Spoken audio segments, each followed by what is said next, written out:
That started as a teenager, really a pretty early addiction to pornography.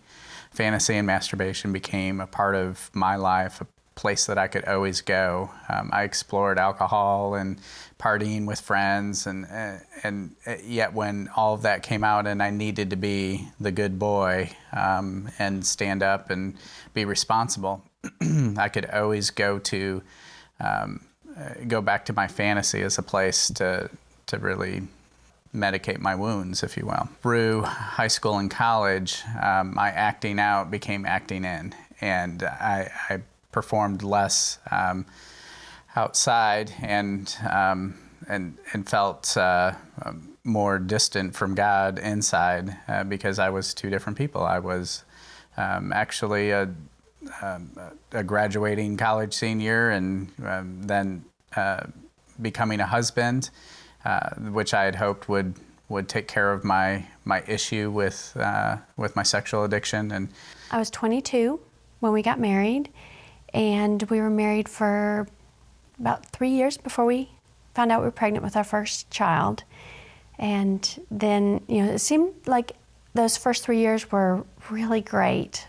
We both worked, we spent time together, and just the excitement of expecting a new baby then, after 3 years, it was an exciting time. Nobody knew. I had no men that I talked to. I did not tell my wife, did not share with my pastor, did not see any counselors. It was my problem, mine and God's, and I just asked him over and over to take care of it. We had our first son, our son, and then I was busy with him, and almost right away, within a little over a year, I got pregnant with our daughter. And so I became very busy with kids and got distracted and was always, taking care of a toddler and a new baby. And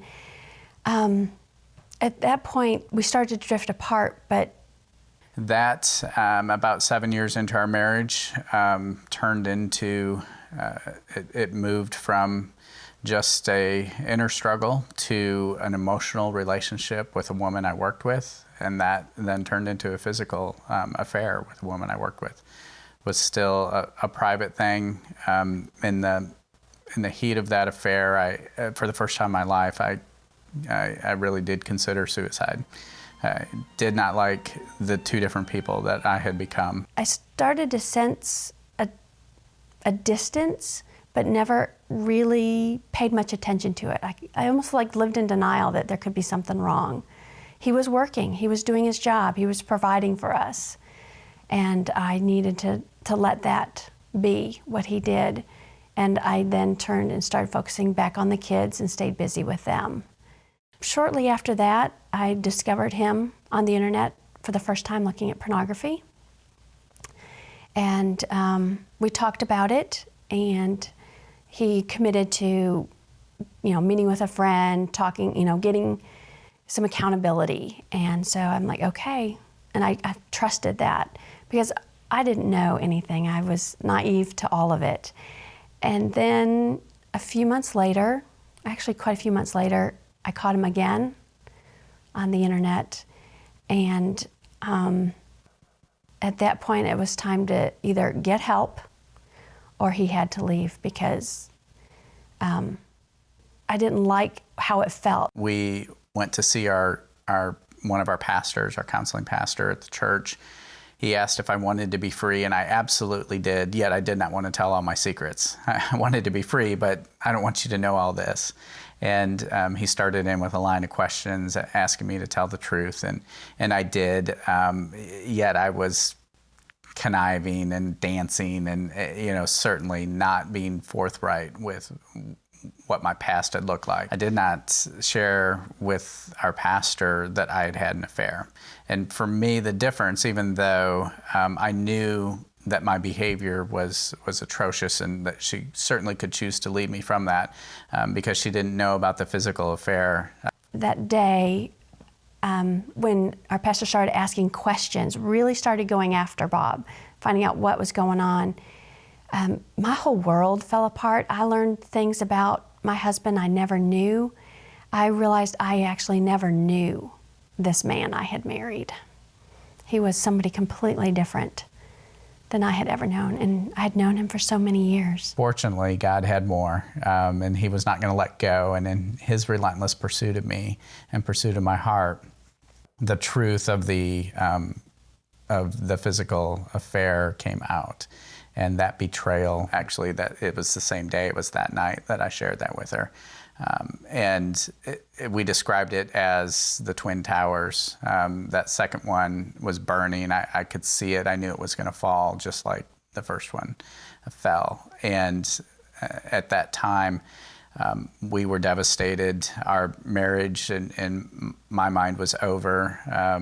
And I was sure that now that the truth was out, that my life would never be the same. And fortunately, it never has been.